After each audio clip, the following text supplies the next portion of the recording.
让我看看 Let me take a look. 看 means see. So why do we say 看 twice? In spoken Chinese, it's very common to repeat verbs. For example, 你可以试试 You can give it a try. 试 means try. Repeating a verb doesn't make it stronger. It actually makes your tone softer and more casual.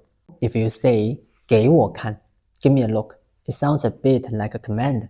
You are not giving the other person a choice. But if you say 让我看看 Let me take a look. It sounds softer, more polite. The other person can say no. There are three common patterns of verb repetition. The first pattern is for single character verbs. Just repeat the verb 让我看看 Let me take a look. 你可以试试 You can give it a try. The second pattern is also for single character verbs, but you add 一 in the middle. 让我看一看 Let me take a look. 你可以试一试 You can give it a try. 一 basically means one.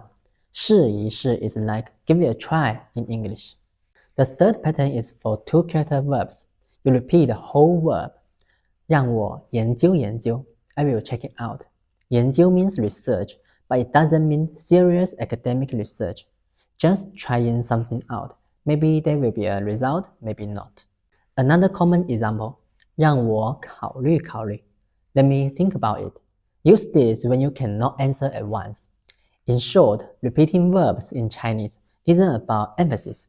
It's about being polite, casual, and softening your tone.